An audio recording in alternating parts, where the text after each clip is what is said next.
What's up, guys? Rich Butler here. Thanks for downloading the latest episode of Toys and Tech of the Trade and allowing us to bring a little toys, a little talk, and a little tech to your headphones and speakers with some assembly required. Before I give you a little bit of background on this week's guest, I want to thank those of you that have been taking the time to download the episodes on iTunes, whether through the individual Toys and Tech of the Trade listing or via the RageWorks network feed of podcast shows. We truly, truly appreciate it. If you are downloading the show via iTunes, please take a moment and rate the show, and please feel free, if you got a second or two, to write a review. Let us know what you like, and as always, let us know what you dislike. I mean, we may bring the heat sometimes, or we may not. At the end of the day, those interactions are crucial and allow us to give you the best interviews and the best content possible, whether it's on air or even on the site. Just one of those things that we really, really appreciate if you take the time to do it, because it allows us a little bit more visibility and just shows that people are genuinely enjoying our content. My guest for this episode is the next guest in the RageWorks Creator Series. Our last episode was our very own Jimbo Slice. This week, it's our very own Slick. Now, Slick has been part of the RageWorks family since well before RageWorks came to fruition. He was a big part of My Take Radio. In addition to, at times, serving as co-host, he also handled production duties, call screening, and pretty much brought a really huge level of professionalism to My Take Radio once we went live. I've had the pleasure of knowing Slick a long time. We became acquainted through video games, our love of video games, during the MySpace heyday, and the proximity to how close we lived was a big factor in just allowing us to hang out more often and chop it up about different things. And our love of Transformers, Voltron, anime, various video games just continued to be a big part of our friendship. As part of RageWorks now, he is our games editor, and he is one of the people that is a huge sounding board when it comes to RageWorks decisions, whether it's color schemes, themes, event coverage, the people that we have on the site, the writers that we bring on board. Slick is definitely one of the people whose opinion I value most, and one of the people who has such an eclectic mix of technology and toys at his disposal, not only to create content, but just to bring a smile to his own face. I figured that it would be fitting to have someone just as passionate as myself and Jimbo Slice stepping up next as the latest RageWorks creator to be featured on Toys and Tech of the Trade. All right, without any further ado, let's turn it over to Slick and learn about the toys and tech of his trade. All right, the moment you guys have been waiting for. Our very own Slick is in the studio for a brand new episode of Toys and Tech of the Trade. We're going to find out what tech and gear he uses to create content and give you guys all the latest and greatest on RageWorks. Plus, we're going to find out the games he's obsessing over and the toys that he is into. What is going on, my friend? What's up, brother? Man, it feels good to actually be on the microphones together versus, just talking about shit on a keyboard. It does. It's still My Take Radio memories, though. Yeah, absolutely. I mean, we wrap. It feels like only yesterday we wrapped episode 400, and since then we've just been working on everything else. But it's always good to just sit down and chop it up a bit. I know that after we did the Toys and Tech of the Trade column for the site, a lot of people were just really digging like a lot of the gear and stuff that you use. And even when we updated the post for 2018 and now with the show, a lot has changed since then. So, I mean, one of the biggest things, especially in light of the recent Apple announcement, is mobile devices. You recently picked up the Note 9 now, right? No, I didn't. You didn't? I skipped because I didn't see enough. Well, there's a couple of reasons. One, obviously, money, with the phone being basically rent. But the pen, while it's always great, the overall phone didn't seem like enough of a difference to warrant the price. Okay. I am planning to get the, whether they call The it 10, the I 10 guess, or yeah. the X or whatever, especially with now that Apple is, I mean, I don't really see use for it myself, but with Apple announcing the whole dual SIM shit, Yep. I can only assume that Samsung and every other Android manufacturer is gonna follow suit. Well, it's interesting because as someone who, Slick and I have been hardcore Note users for a long time, and after the Note 7 incident, I went and I switched to a Galaxy S9, I believe, and I just couldn't do it. I just couldn't get into the phone, and I'm like, all right, I'm just gonna go back to the warm embrace of Apple. And initially I did miss the pen, and I still do. I think that the pen is probably one of the best things, and I think it's one of the things that really Samsung hit out of the park. I mean, when you got your Note 8, I remember you were like, man, like this is it. And you're not the first person to say that it's a marginal upgrade to get the 9 from the 8. Don't get me wrong, like the yellow pen is cool with the blue phone, or as I like to call it, the Best Buy edition. Exactly. Because it is blue and yellow, but overall the phone itself is pretty much, the guts have remained for the most part the same. I mean, now that you got a Note device once again after what did you end up using after the 7 debacle for a while? Oh God, the LG, I believe it was the LG V20. Right. Horrible. You hated it, huh? Like the phone itself, when I first got it, nice features. Battery life was not great. And it just, shortly after I got it, like I kept it for a full year, but shortly after I got it, just performance went, not to the point where I couldn't use it, but performance went way down. Now, was that also when you were using the V20? That was when they really started to go hard with the button on the back of the phone, right? Yeah. Oh, yeah. man, let me tell you, if it's one thing I don't like about LG's phones is the button on the back. I just can't. It just seems so unnatural to me personally as an end user. And what made you go with the V20 versus a different Samsung offering? Well, because I was soured on Samsung because of the hand grenade, and because even if I weren't, the what do you call it? The Galaxy S series, it's like a baby Note without a pen. It's like a Note that hasn't gone through puberty because it doesn't have the pen. Well played. I now with the Note 8, that device for you is essentially, it kind of replaces a laptop at this point. I mean, they're getting that powerful. I mean, I know you also had a laptop at one point. Do you get more productivity stuff done now with the Note versus, say, if you had a laptop on you? Yes and no, because I can do pretty much everything that I want to do with a laptop, but there's always the curse of the sausage fingers. Yep. I do intend to get a laptop once I get everything squared away. Right. But it's like I can still work on art. I have started working on articles on the site via the Note. Okay. I didn't know that. Nice. It's a double-edged sword. It's convenient, but it sucks when you're used to using a 40-inch screen and a keyboard. Right. And you're relegated to a 6-inch screen vertically and a little touch keyboard with your sausage thumbs. Yep. I know that. I know the feeling all too well. I think for me, when it comes to the Note, I miss it, and I contemplated going back, but the thing about it is, and it's something that's so generic and so stereotypical, but the Apple devices just quote unquote work. Like it's just, hey, here's iOS 12. Everybody installs it. You don't have to wait for, oh, well, this carrier is going to wait till next week while this other carrier is going to wait till next month, but this carrier is going to give you the update next year.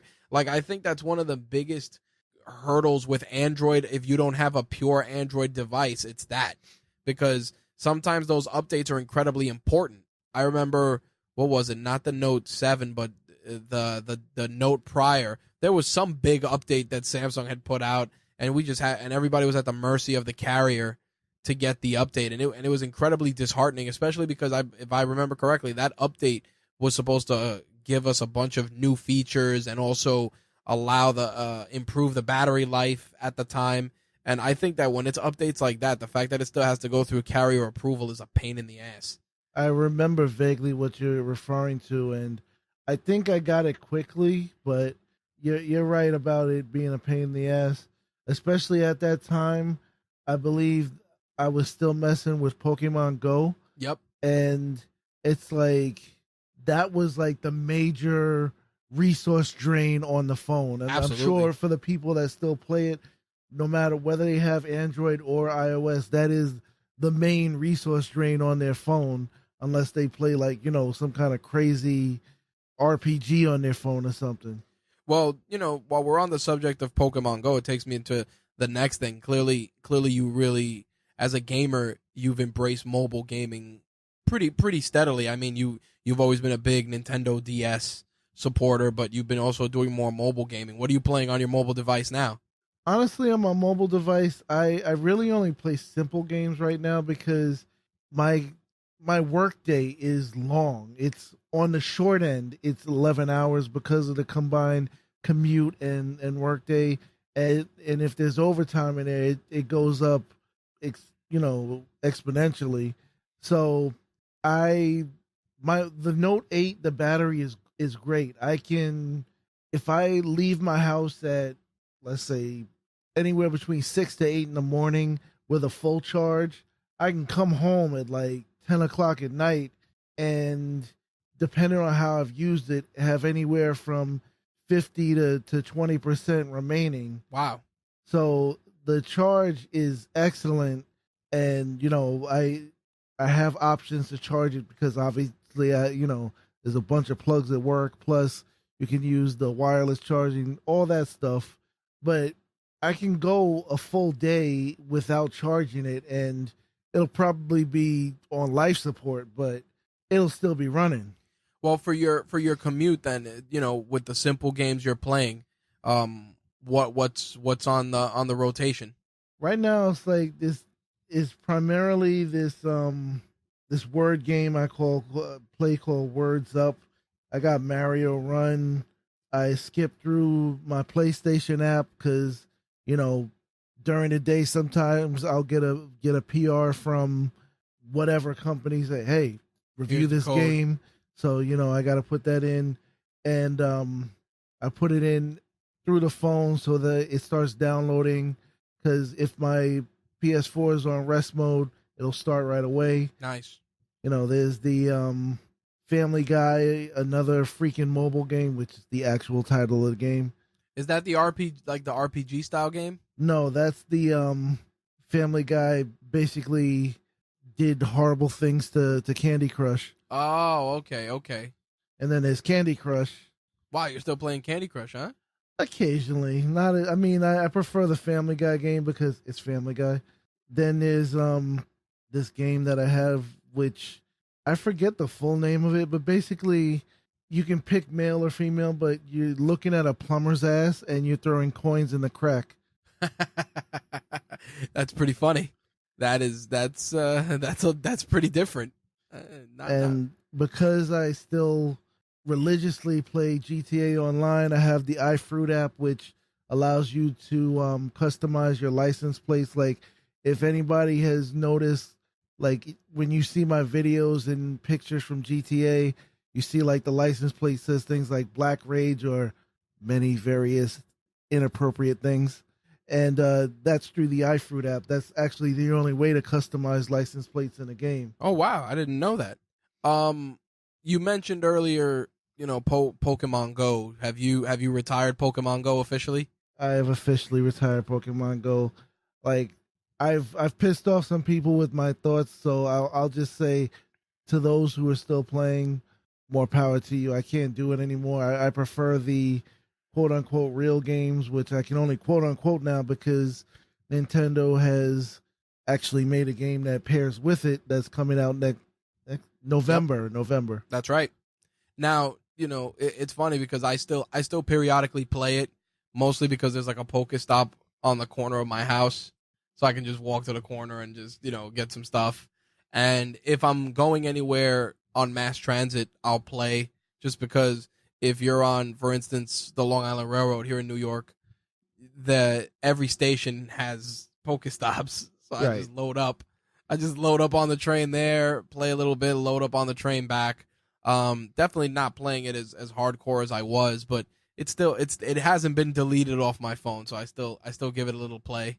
If I'm gonna be on the Long Island Railroad, which I miss those days now that I'm on the bus, I would probably take either my DS or my Switch versus like I get a lot of weird looks because when I'm on the bus, they'll see me with my phone and an iPod, and I'm sure they're thinking, why doesn't he just listen to music on his phone? Because it's a battery drainer. Okay. It's like Yeah, I I was need gonna my ask. phone for other things, so I dedicate the iPod to my music. Oh, I'm all right. I was gonna ask that because for me, are you still an MP3 transfer person, or do you use any streaming services? MP3s Okay. mostly. Uh, it's mostly a Mr. Krabs thing. I'm not paying for any streaming services when I have Right. so many hundreds of CDs at home that are all on my computer, and Oh, you digitized your CDs, huh? yeah. How long But did it take you? And I ask because I'm in the process of doing that. well, I've done it multiple times because every time you get a new computer, you can of course transfer the information, but sometimes I do it just because over the years there have been improvements to the file formats. But if I go from A to Z in my collection, it's gonna take weeks. Okay. So it's like I'll try to do a letter a day, but one letter might have 10 25 albums, discs, right? and one letter might have over 50. Wow. Okay. So And you're much like me. You've become a pretty accomplished PC builder. yeah, I So mean, you helped me a lot with that, but I try to maintain my own stuff. Like, I'm not buying, unless it's a laptop, I'm not buying a pre-made system any longer. it's interesting, and I bring this up because there was an article recently about more people just moving back towards just buying pre-made machines because it's become with the whole rise of cryptocurrency and everybody building machines to just mine crypto money. It was just insane, and people were just like, we can't get a graphics card, we can't do this or that because everybody's buying them for crypto mining. So it's interesting that you, much like me, still feel very strongly about just building computers yourself, because what's happening is so many companies are making so many strong cases, and so many companies are coming out with just really impressive rigs. I saw something from Alienware yesterday that actually looked pretty damn alien. Yep.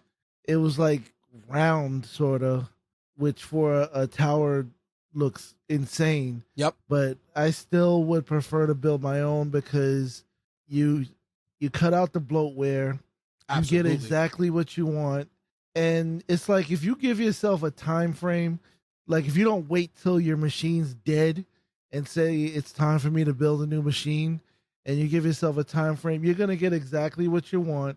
You're not gonna have to worry about the card that I want is getting bought by the data miners and all that stuff. And you just take your time. Now, being that your PC is pretty much the brains of the operation and one of the many pieces of equipment you use to generate content for RageWorks, what are you using on there mostly? I know that we used to use what was the Microsoft app to write posts? That was a big one. Live Writer. Live Writer. And I don't even think they support that anymore. Do you still use it? It does work with WordPress, but I just use WordPress now Right. So do I. because it's like the support is wonky. It's funny because somebody was like, you can use like Microsoft Word and it'll it'll send a post to WordPress, and I was just like, listen, I'll just write in the native platform and leave it at that, because LiveWriter was good, and I think nobody's going to come up with a replacement that's going to be as good. Like, it just works so well, and it was seamless.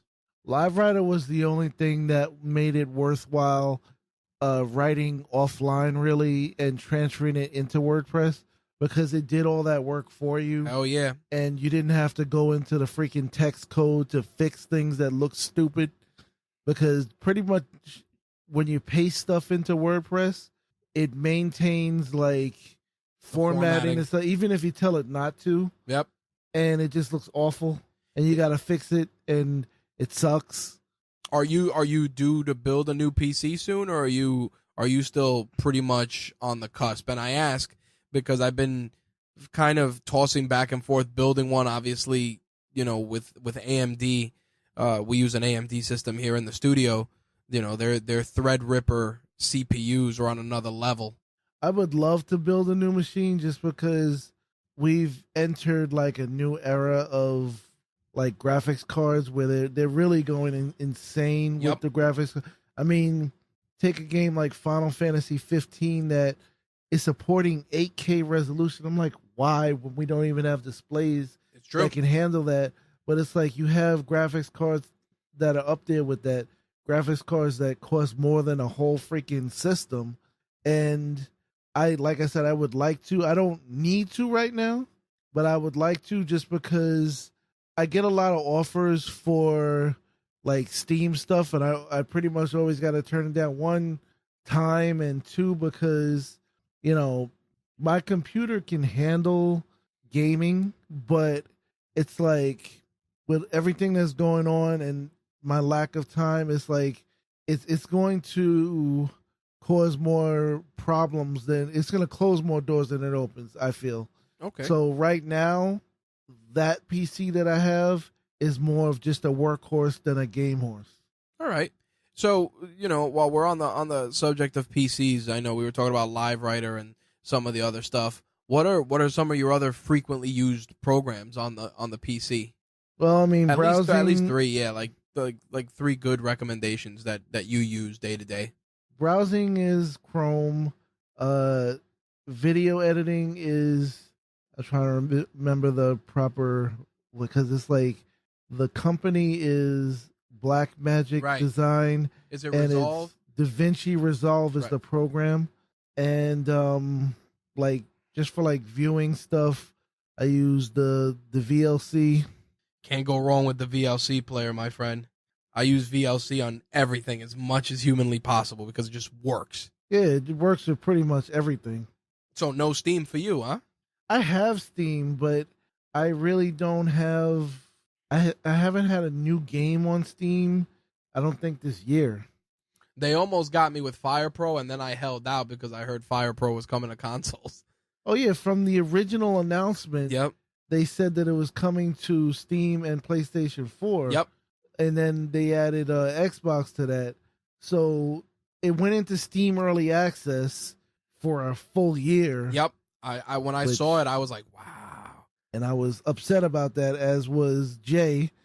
But it's out now, which unfortunately it came out at a very bad time for me, because it came out the same day as Yakuza Kiwami 2. 2 weeks later, Spider-Man came out. A week after that, Tomb Raider came out. September is not the month for. I think it was one of those things where it's something we've always talked about, the summer drought. And the summer drought really doesn't exist anymore. No, the hell it doesn't, and that's the problem. That you're kind of in the trenches with certain titles, and then the fall hits, and you would think with kids going back to school and stuff, oh, let's not bombard people with 3 or 4 AAA titles in one. Oh no, let's just open up your wallets and pilfer every red cent out of it. Now, here's the funny thing. I think a lot of people still think that the summer drought exists because a lot of lesser known titles come out in the summer. And that's why I always try to support the little guys. Absolutely. There's a lot of games that people are like, what the hell are you talking about? And then when they look at these things, like, wow, this game is really cool. It's like, yeah, it is. And it came out in the summer. A lot of these like indie titles come out in the summer, like Dead Cells came out in the summer, which we do have a review of. Death's Gambit, which it kind of is and kind of isn't an indie title because it's through Adult Swim. I still have to finish the review for that. That's another thing. But those are both similar games where it's like they're like 2.5D punishing titles. Like they're similar to if Dark Souls came out in the NES era. Right. It's like Death's Gambit. There's a boss that is literally as tall as the screen, like 3 times over. Oh, jeez. It's like it makes the bosses in Shadow of the Colossus look tiny. Oh, man. That's pretty insane. Like you have to climb this thing and fight pieces of it as you're climbing. Nice. They have monsters that like they're flying through the air at amazing speeds. You got to hold on and fight at the same time. It's like Death's Gambit is the type of game that speedrunners and people that don't mind those punishing type titles will go crazy for. And that is on I'm PS4, pretty sure it's on Steam? PS4 and Steam. I think it's also on Xbox One, which brings me to another thing. Well, while we are, we're jumping around a bit, but it's because our interests are similar. You mentioned the Switch, you mentioned gaming on the DS, you mentioned the PS4. No mention of Xbox. You skipped out this generation, huh? I do not own an Xbox One, but it's not for lack of want. Right. I do actually want an Xbox One X, but, and this is a personal feeling, it's also, there's a lot of truth to it. There is really nothing to play on it that I can't play on PS4 or Nintendo. Okay.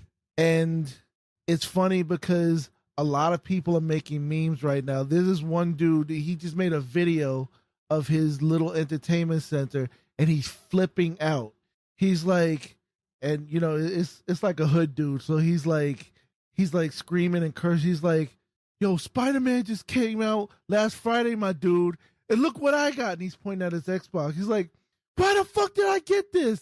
And it's hysterical, but it's true. It's like there's the whole Ed and Eddie meme with Ralph staring out the window looking angry. And somebody like photoshopped him at the Spider-Man looking out the window. It was like, there's really people still playing Xbox right now.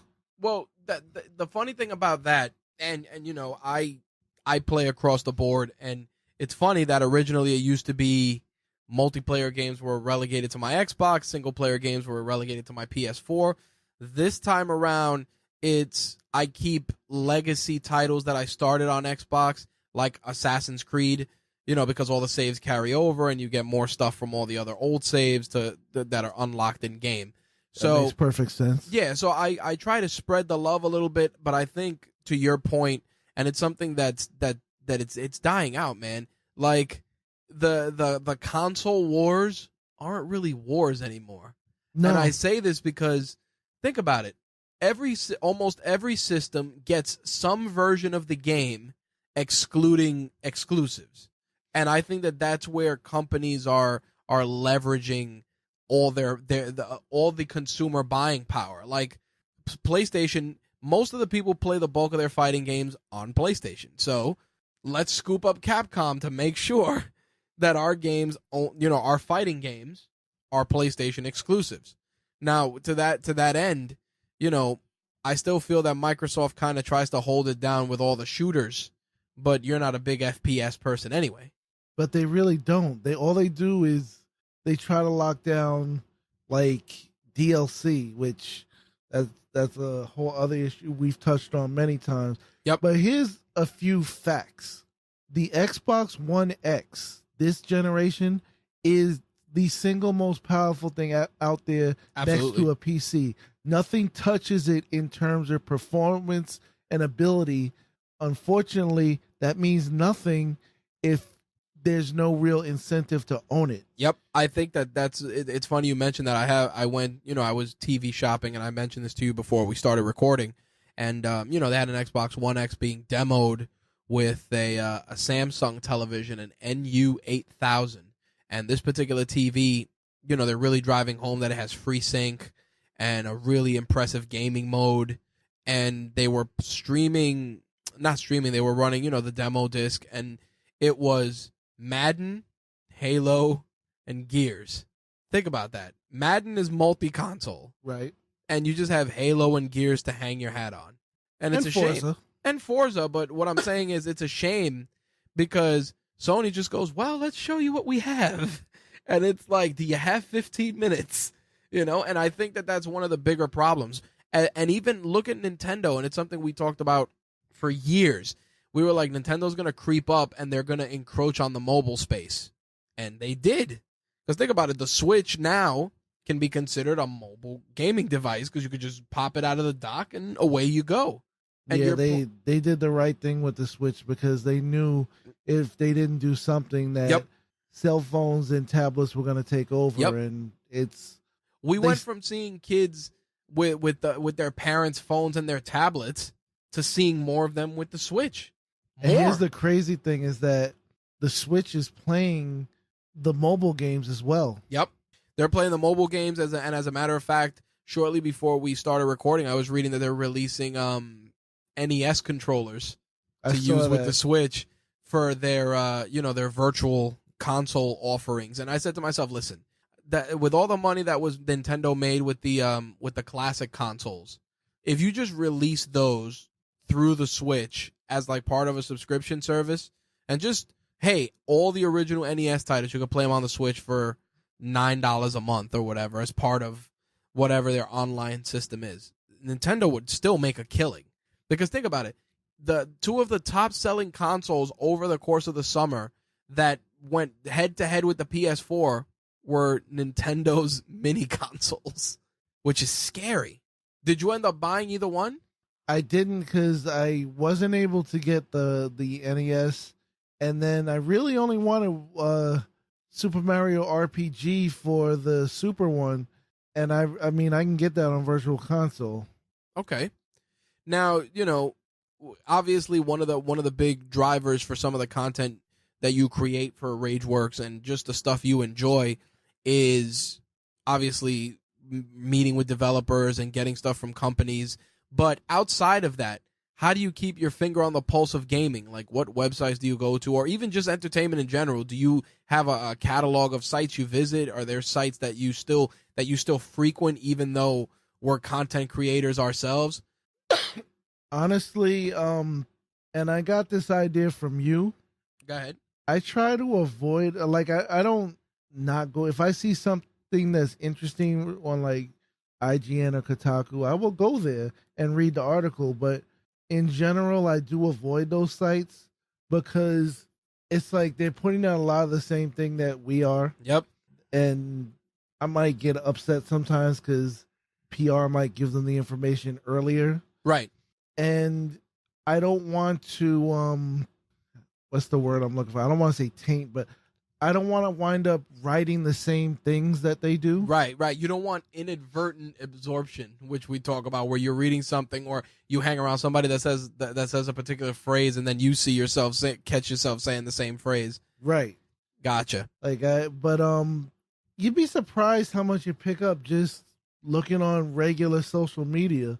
I mean, a lot of people they find out stuff through us, but I'll find out information through them as well. Like, actually, did I see it?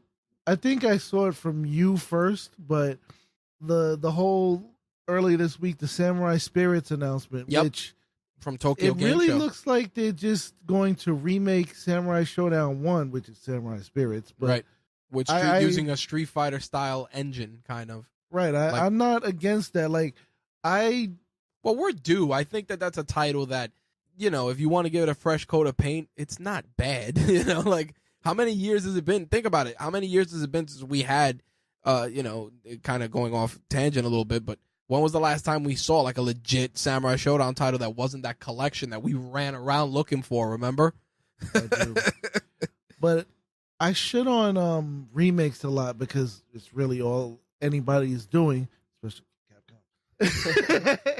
But there's a way to do it. Okay. Like I've been praising Sega a lot lately because of the Yakuza Kiwami series. Right. If you're going to remake a game, first of all, don't remake a game that came out 5 years ago. Don't quote unquote remaster a game. And it's like, what do you call it? A big offender of that is From Software because they re-released Dark Souls like 3 times this year. Oh yeah, that triple dip was aggressive on their part. But it's like you take Yakuza Kiwami and Yakuza Kiwami 2. First of all, they're remakes of Yakuza and Yakuza 2. Those games came out on the PlayStation 2. And they didn't just say, okay, here's an HD version of those games. They completely remade the game using their current engine. Right. They completely revamped the combat using their current engine. They added story. They added mini games. They added a whole bunch of stuff, and they even using the existing story and like the side missions. They even updated that to current times.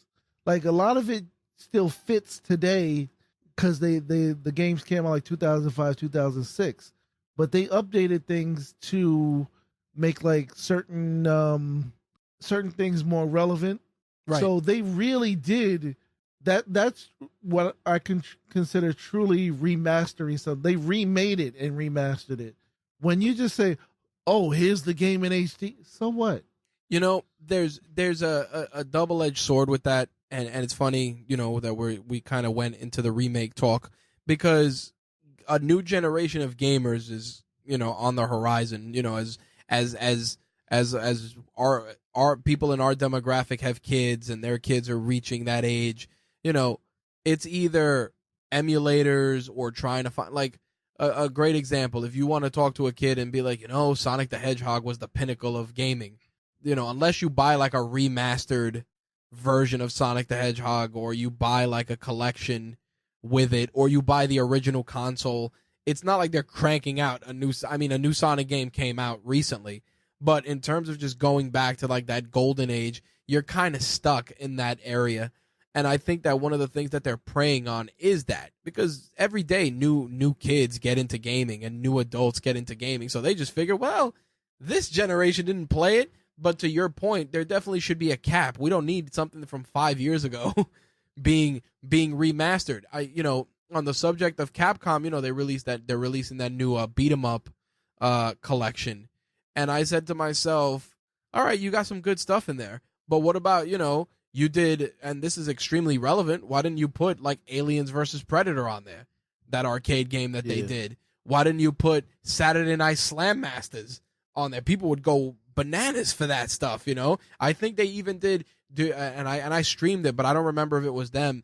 The Punisher and the Punisher game, the arcade game with him and Nick Fury. I feel that Capcom did that one too. Not 100% sure, but I know for a fact Saturday Night Slam Masters and was a game that could have been in that easy. Some of those games though, they might not have the rights. They might not still have the licenses. Like that's why we don't see Capcom versus SNK 3, which I don't understand why they don't just cooperate with SNK again. But it's and you don't see them like trying to remaster that because you know they would, because that's my whole complaint. Even though I'll give them props that with the Resident Evil 2 remake, they're doing more of the Yakuza Kiwami approach to that because it's completely revamped. Even if it's the same exact game, it looks completely different. So at least there's that much. Right. But pretty much everything Capcom has released this year is just a double dip. Well, I think that we've reached that pinnacle where it's either everything that's old is new again, or people are trying to play it real safe because we went through a stage where people were just throwing shit at a wall to see what sticks. Sunset Overdrive, you know, all these other games that they were just cranking out. If you remember, we were just getting all kinds of weird, funky stuff, and it's all peg warmers. I think I got an email recently, as a matter of fact, on the subject of Sunset Overdrive, that it was on sale for like $3. And this is what I'm talking about. Like, when we were growing up, we had games like Crazy Taxi and stuff like that were still fun, even though they were just, hey, drive around and pick people up and drive them to their destination. Like there was a level of simplicity to it. Now, I think publishers are scared because the value of a game or just the value of entertainment is stretched so thin now. Because think about it. You can game on your phone. You can game on a set-top box like an Amazon Fire TV. You can take your Switch with you. Console exclusivity is the only thing that's keeping certain franchises alive. Other than that, like look at a game like Rocket League. Rocket League is on pretty much every system. And the simplicity and the enjoyment is what kept that game in the public eye. Not where you could play it, just how enjoyable it was. And I think that's what people are kind of going back to, and they figure, well, these remastered classics, people enjoyed them, they'll keep playing them. Well, in terms of who's the biggest offender, you got to look at each developer individually. Like I said, Capcom, I can't think of a new IP that they introduced this year. I'm hoping I'm wrong on that. But Square Enix, they announced yesterday that they're bringing a lot of like Final Fantasy titles over to the Switch and bringing some stuff to like Xbox and PS4 that hadn't been there before. And that's cool because at the same time, it's Saturday now here. Yesterday was the official launch of Shadow of the Tomb Raider. That's right. December, you got Just Cause 4. These are both Square Enix games. They are releasing new games this year. Right. And then you have, while a bunch of remakes are coming to the Switch, Nintendo is consistently releasing new games. I mean, consistently enough. Sony, they get pretty much all the games that don't go to PC and plenty that do. Right. But they have their own IPs coming out and they have plenty of exclusives. So they're covered. Xbox does have exclusives. I mean, I only shit on them as much as I have to because, like I said, it is a great console. They're not grabbing you with anything. Right. It is. I say when E3 came out, I said, please, Microsoft, give me something. Make me need this console. They almost had you with Crackdown, and then they delayed Crackdown, and you were like, well, that kills that. I remember that. My biggest issue with Crackdown is something that a lot of companies are really screwing the pooch on. When you want to hype a game, show me the game. Don't get Terry Crews in a suit to pretend that he's the agent. Yep, I agree. I don't want to see a live action commercial that's telling me what I'm going to do in the game. Show me the game. Yep, I agree. And then, like you mentioned, that companies don't want to take risks. You got CD Projekt Red. Their last big game was The Witcher 3. Man, they squeezed every nugget they could out of that game because think about it. There was DLC coming out for that game left and right. They said that from the beginning. Yep, they kept that game in the public eye in a very well thought out way. And their DLC is bigger than a lot of actual full games. That's right. So that much I don't mind. But now they have Cyberpunk 2077 coming, right, and they showed 48 minutes of gameplay. They didn't hire actors. They didn't do a trailer that was just let's sell you with what you're here for. Rendered graphics. They showed the actual game. They said straight up, the final product might look different, but that trailer was amazing. And it was definitely taking risks because it follows a style, but it's completely different from The Witcher, and it was insane. I really, really look forward to that game because it puts you in a completely different setting from The Witcher. It gave you interesting characters that you want to learn about, and it gave you a story that you wanted to know more about. I also feel that the publisher gives you more value for your dollar. Oh, absolutely. So that matters. That's critical.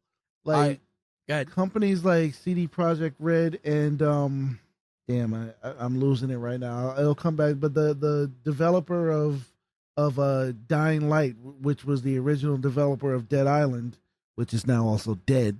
Like they really go hard to give you value. Like they showed a lot of gameplay for the upcoming Dying Light 2, and that looks crazy with the whole, it's done to death, whether you're going to be good or bad.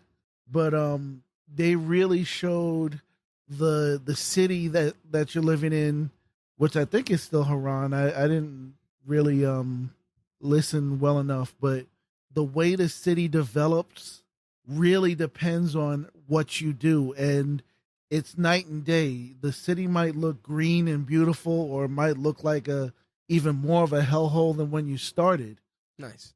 And then you got to worry about the zombies, and you got to worry about when the sun goes down, the zombies get worse and more things show up. Oh, jeez. That was the one thing that was I really enjoyed about that title, because to me it was a lot different from the rest of the zombie genre. Like, a lot of people love the zombie genre and a lot of people are tired of it. Right. I agree. This game, it took the concept of the freaks come out at night and really ran with it, because there's zombies all the time in this game.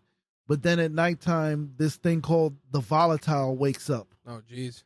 They are literally allergic to UV light. They will die in the sunlight. They're almost like vampires, but, they're like the highest level of evolution of the undead in this game. Okay. And the Sony title, what the hell is their game where it's not zombies, but they're like infected people? Last of Us? No, not The Last of Us. The other one with the motorcycle gang that's coming out. My brain is dead right now. I'm sure the people listening know what game I'm talking about, but it's like that game, they're saying it's not, they're not zombies, they're actually infected people. But that brings up another thing, that the only other game that really touches on that is Resident Evil. They have infected animals in that game. That's right. Which I really appreciate, because can't happen. Of course, and it's like it's good that it's an extra threat for you. That's right. I think that's one of those things where, the gaming has evolved so much now that, it's all about companies coming out and really trying to hit a home run to keep you engaged. CD Projekt Red definitely is a company that has excelled at that, and they've done a tremendous and phenomenal job. I did want to switch gears a little bit from the gaming side and talk about some of the other content creation, content consumption stuff. I know, you're still in the same camp as me as a collector of physical media. I know you're still picking up tangible Blu-rays. Right. Yeah. No jump to digital for you, huh? I saw an article on that just a little while ago, and a quick one? segue back. The game is called Days Gone. Okay. Yeah, the Apple thing where people are losing their content. That's right. Yeah, I was always somebody that literally the digital content that I have falls into two camps. Either the game only comes out on digital, which I think right now the only game I have that is only digital is Yakuza 5, or the stuff I get from PR to review. Now, I got a question for you. As someone who buys physical media, you're buying, you made the jump now recently to buying 4K Blu-rays. Are you redeeming your digital codes at all? I haven't, and I do. And I'll tell you why I ask you that, because I found out that digital codes have an expiration date. Oh no, I was about to say that I know they expire, and plenty of them have expired for me. I was blown away, and the reason I said this was because I came across a service, and this isn't me promoting them. I just thought that it was a cool idea, because something I've talked about before, and if you've listened to old episodes of My Take Radio, was the the lack of unity in terms of consuming digital content. So think about it. You say you have Amazon Prime, you buy a video there, and then you have an Android device and you buy a video on a Google Play Store. That means you have to have two different apps to consume that content. So I found out recently a company came out called Movies Anywhere. What Movies Anywhere does is it links with Amazon Prime, Google Play, iTunes, Vudu, Fandango now, Microsoft's offering. And what it does is any of those movies that you buy on any of those services will get cross-posted or will get cross-access on other services, excluding obviously studios that don't want to be part of it. So I linked my Microsoft account to Movies Anywhere, and they gave me X-Men Days of Future Past for free, Nice. which was kind of cool. And then I was wondering because they had Google, when I was an Android user, they had given me a couple of free movies like Transformers and some stuff. I'm like, oh, why didn't this sync over? And it was because some studios aren't part of the Movies Anywhere service. But the reason I bring this up is because I was saying to myself, I should clear out some of these other impulse buys that I bought and just redeem the digital codes and sell the discs. And then I'm looking and I'm like, expired. And a buddy of mine was like, oh, well, you could contact them and tell them like, oh, you just forgot to redeem it, blah, blah, blah. But it's like, listen, I got like 25 movies I want to redeem. They're not going to want to hear that BS. So I figured I would ask to see if you were doing any sort of redemption of those codes or if you were just sticking to physical media. I generally stick to the physical media. Sometimes what I have done, like, I think it was Black Panther, where, it comes with a code inside the case, but I think because I pre-ordered it, Best Buy actually gave me a code early, and I gave it to a friend. Right. So at least somebody could make use of it, because I knew I wasn't going to. So sometimes I do that, or I was thinking that I might start redeeming them going forward, but the fact is that I'm saying to myself, when am I going to watch them? Right. Well, I think, the Movies Anywhere thing kind of became something worth having because there were certain movies, like I was going through movies that I'm clearing out, and I'm like, what the hell possessed me to buy Max Payne on Blu-ray? And I'm like, why'd you buy that? And I don't remember why. Black Friday. And that's kind of what I was thinking. I'm like, maybe because it was like $3 on Black Friday. But now it's like, I totally forgot I bought it. And I'm like, I could have redeemed the code for that and sold the movie because it's not. I didn't hate it, but I'm like, redeeming the code isn't bad. And it's funny because now selling the codes has become its own market now where people are going and trading codes or selling codes on, forums and stuff. So that's pretty crazy. And you're watching all of this now. I know you recently picked up a new television. What'd you end up picking up? It's a Samsung, but a M series. You mentioned the NU8000. I believe mine is the MU8000. Right. And it has a lot of the features you mentioned. Like if it's on the HDMI that I have the PlayStation connected to, right. When I turned it off and I turn it on, it'll turn on the PlayStation. Vice versa, if I turn on the PlayStation, it'll turn on the TV. Or if the TV's on, like, say I'm watching wrestling and I turn on the PlayStation, it'll actually switch to the PlayStation output. Nice. Which is good and bad. It's like, it's good if I there's no picture for you to enjoy it the right way at that rate. I was like, why doesn't it have picture-in-picture? But that feature's died. You know what's died too? 3D TVs. Yeah. Dead.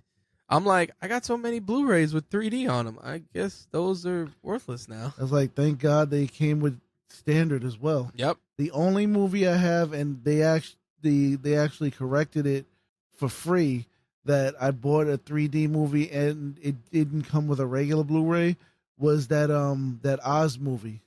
Oh, that's right. Yep. It was 3D only, but Yep. there was an offer inside where I sent away, and they did send me the regular Blu-ray. So thankfully, I have both.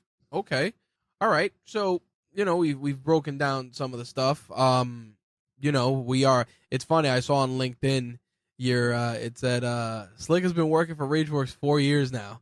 It's definitely a lot longer than that. Rageworks, the entity has been in full effect for 4 years, but we've been going back with My Take Radio far longer than that. Yeah. So, it was interesting. I did want to mention that to you because I got an alert from LinkedIn like, oh, your colleague is celebrating a work anniversary. And I'm like, what the hell are they talking? I'm like, oh, yeah, that's right. So I figured I'd share that nugget of information with you.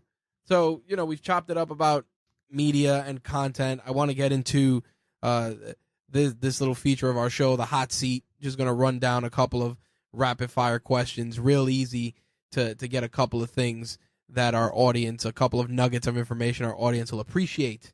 We'll start with something easy. What do you like or dislike about your mobile device?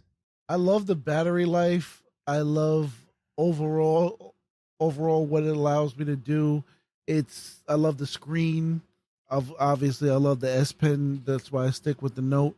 And what I dislike, a lot of the major features don't work the way they're supposed to, and maybe I'm not using it exactly the way I'm supposed to. But like, for example, the location feature randomly turns off on its own because it's a battery drain. Interesting. And I have to turn it back on, like, because I'll have problems with Wi-Fi services because a good example, my weather app, I'll look at it and it was like it last updated like 13 hours ago because the location is off. Ah, okay. And I got to go in and turn it back on. And how sometimes like I unlock my phone with the fingerprint. Sometimes it doesn't work because when you first turn on the phone, and this is a security feature, so it's a good thing too. When you first turn on the phone, if it's been powered down, you have to enter the password pattern. Right. The fingerprint won't work that one time. Huh. But the other thing is, there's supposed to be a feature, and this is a Note thing, like a Samsung feature, that if it recognizes that I'm at home, it's not supposed to lock. Right. I remember that. It used to work, and now it doesn't work. Location-based security. I remember that. Yep. It's like it still locks now. Huh. We were talking about earlier, the games that you play. What are 3 apps that you can't live without? If you were to buy a brand new phone tomorrow, what are 3 apps that you would install immediately? I mean, obviously, well, actually, this doesn't count because it's an Android phone, so Google Hangout would automatically be there. But I would say probably, I'm going to go a little bit obscure, Discord, Shazam, and a program called Out of Milk. Oh, is that the reminder app? It's a reminder app, and it's also a shopping list. Oh, okay. And it works how, like, say I need milk. I could type milk, or I could take my empty carton and scan the barcode on it, and it'll say you need milk. And the name of it was, again? Out of Milk. Oh, okay. Nice. All right. We were talking about some of the programs on your PC. What's one website you recommend to people the most? Besides RageWorks, not dead. No, you gotta exclude RageWorks. Or what's a site that you personally go to daily? HorribleSubs.info. Really? And what's that? It's where I get my anime. Oh, okay. But you also need a BitTorrent or a torrent client and VLC, so you can watch because it's not a streaming site. You actually are downloading episodes that have subtitles. Oh, okay. And it's subs only. It does not have any dubbed anime. Wow, no dubbed anime, huh? On the subject of anime, anime you're watching currently? I'm gonna give you 3 titles. One, because I post a lot of weird stuff from episodes completely out of context. Nice. One is an anime called Asobe Asobase, if I'm saying that right. It's about pretty much almost every anime is about high school kids. Okay. This is about these 3 girls that met in school and they're like best friends now. The opening is completely misleading because it's this peaceful, beautiful, like they're in dresses and they're like frolicking in the grass. These are the biggest bitches on earth. Okay. They do fucked up shit. Like wonderful. The first episode, they're playing like rock, paper, scissors. And when you lose, and this is like a real Japanese thing, like when you lose, you got to make somebody look in a certain direction. The blonde girl who's supposed to be American, she's not. She made the other girl look one way, and she messed up. She smacked the shit out of her. Like, if you look on my page, on my Facebook page, the background image is her smacking the shit out of the other girl. Jeez. The other one is called The American title is called Chio School Road. It's about this chick who's a gamer. She's in high school. She stays up all night playing games, and then she has to get to school on time. Okay. And she goes through like the weirdest shit trying to get to school. Okay. Like, do you remember how they always have the meme from like one of the early episodes of Naruto where Kakashi did the 1,000 years of pain and shoved his fingers up his ass? Vaguely. Like, I'm sure anybody that's listening has probably seen that at one point. Right. There's like a girl from a grade school that just runs around doing that to people Yikes. because she hates everybody from her school. Wonderful. Sounds about right. And the third? The third is called Happy Sugar Life. What the hell? Happy Sugar Life is about this one girl who goes to school and works in this diner after school to like pay her rent because she lives on her own, and she has like it looks like it looks like her little sister living with her, and they're like the happiest two girls in the world. Weird. They play, right. They watch TV, they play games, and they're calm. But there's a button there. But and this is all in the first episode. The at the diner, the manager is this adult woman who hates our main character because everybody loves her because she's beautiful. Okay. And the dude working there, he wanted to ask the girl out. So what does the manager do? She like kidnapped him, tied him up naked in her office, and like rapes him every day. Holy cow. And the girl found out and set him free and basically said, this is really fucked up, right? You need to not do this. And like she got caught, so she had to stop doing that. She goes home, because she was always smiling and happy, and like you saw her starting to snap because this bitch kept fucking with her. She actually cut her pay after making her like clean toilets and work overtime. Wow, okay. She's like, you're gonna pay me, you're gonna stop raping this dude, and you're gonna leave me the fuck alone. Otherwise, I'm gonna tell everybody because I have you recorded berating me and this kid running out of the closet naked. Oh man. So she got her over the barrel, and then she goes home, sees her little sister, and she's all happy again. So it seems sort of like normal life until her sister goes to sleep. Uh-oh. And she checks the locks on this one door. And then you realize it's not her sister. She's a little girl who ran away from home that this girl abducted and treats her very well, but she still kidnapped this girl. What the hell? Their apartment is not her apartment because the people that lived there, she murdered them, chopped them into pieces and put them in a garbage bag, and they're in that locked room. Oh, man. This bitch is nuts. That's insane. Well, all right. I'm going to probably need spelling for the first two animes, and the other one is Happy Sugar Life. All right. That's pretty wild. Okay. Favorite piece of tech besides your phone? My brand new Amazing Red PlayStation 4 Pro. Nice, which leads me to, I guess that's I was going to ask what was your last gaming purchase. So you did pull the trigger on that Spidey PS4, huh? My last gaming purchase was Shadow of the Tomb Raider, which unfortunately due to my work schedule, I have not had a chance to touch it, but I will be touching Lara this weekend. And I know how wrong that sounds, and it was intentional. But you did also pick up that Spidey PS4 Pro. I knew you couldn't resist. You were so angry. I said, he's going to buy it. He's gonna. For anybody who doesn't know, this is the story. When they announced Spider-Man last E3, I said it'd be really cool if they made a PS4 Pro bundle, because I didn't have a PS4 Pro, and that's right. I was like, I need a PS4 Pro. It'd be really cool if they made a bundle, because it's an exclusive, and that's what they do. Right. Then earlier this year, they came out with the God of War PS4 Pro bundle, and I was like, damn it. That's an ugly-looking console. It is. It really is, man. They could have picked anything other than the design on that axe. Weird runes to go on that cover. You could have just put like an etched Kratos with the beard. That kind of would have been cool. Or they could have just put the freaking red stripe on it. Yep. They could have made it pale white and put the red stripe on it. I would have rocked with that. Or even just the scar on his face. Right.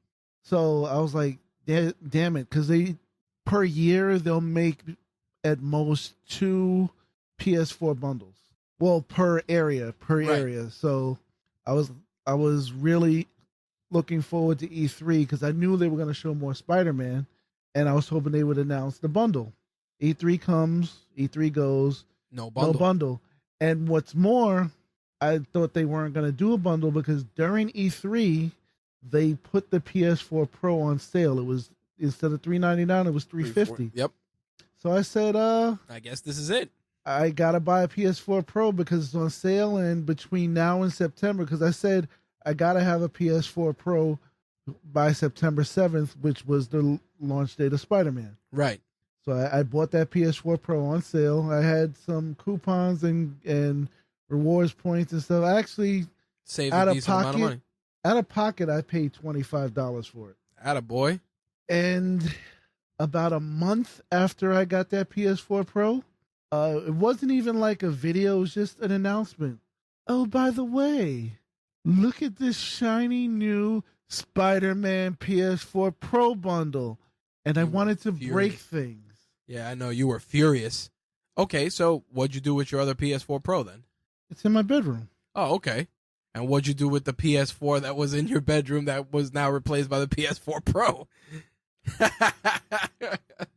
I have multiple people asking me questions about it. It's still in my home. And at this point, I'm thinking I might find like some kind of children's home or something and donate it to take off my taxes. Nice. I was gonna ask. You started picking up 4K Blu-rays, but none of the Sony systems play them. Oh, that's perfectly fine because I have a 4K TV, and Black Friday's coming around. So, how are you gonna rectify that? That's the question in the hot seat. How are you gonna rectify? Are you gonna? Well, right now you can get a good Blu-ray player for about $200. Yep. I was hoping to get a really good one, like one that has Dolby Atmos certification. Nice. Yep. But those also cost like $500. Indeed, they do.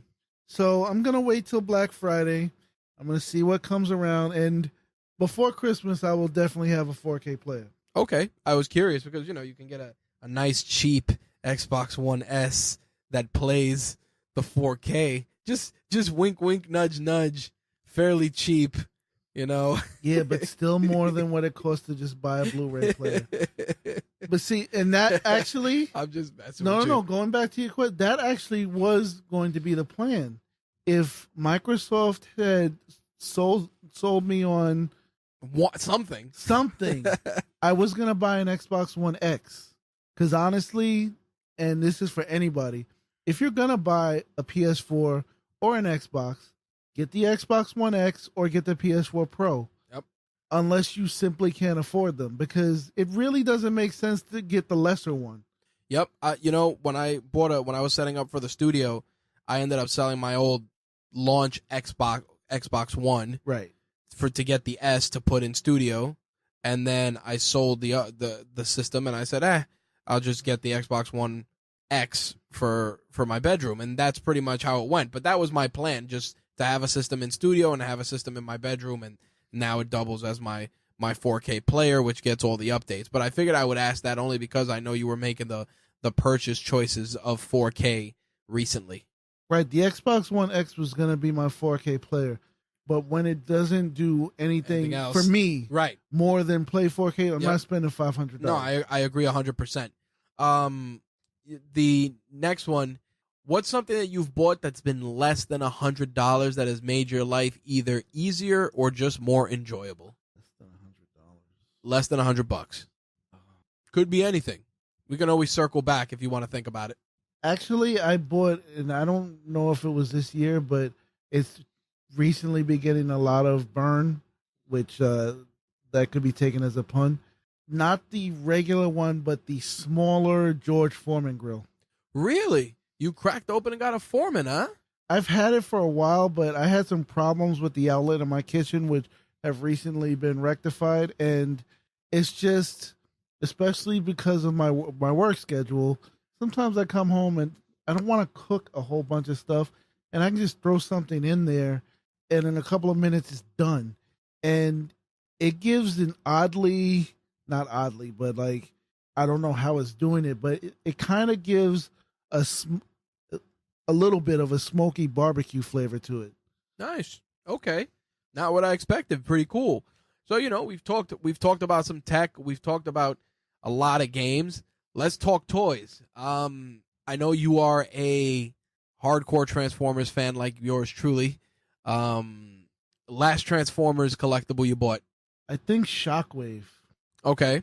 There's a lot of new ones out that I want, but there were some money concerns earlier this year, and I'm gonna get back on it. Like, they made a new Megatron, which I need to pick up. With the interchangeable faces? Yeah. That one's amazing. And there was something else coming out. Like, as much as I love the show, I'm really not a fan of the Beast Wars ones. I can't get into them. Although the Megatron one, the T-Rex, the purple T-Rex Megatron is looking pretty good. I might consider that one. That one is pretty nice. I mean, they tried to do the that surfboard Optimus Prime, the Gorilla Prime, and I'm like, nope, can't do it. It looks perfect, but the problem for me that I think they maybe could have done better on is in Beast mode, they have so many seams. Yep. And it doesn't look right. It does not look natural. It's true. I think considering these are supposed to be masterpiece Transformers, that they could have done a better job. Okay. Like, I expect there to be seams just because it's transforming, but I think they could have done better than they're doing. Like, the Cheetor one looks awful. Yeah, definitely does. It definitely wasn't on my radar. All right. What was a favorite toy or collectible from your childhood, and a favorite toy or collectible that you currently own? From my childhood, my favorite toy was probably my Voltron set.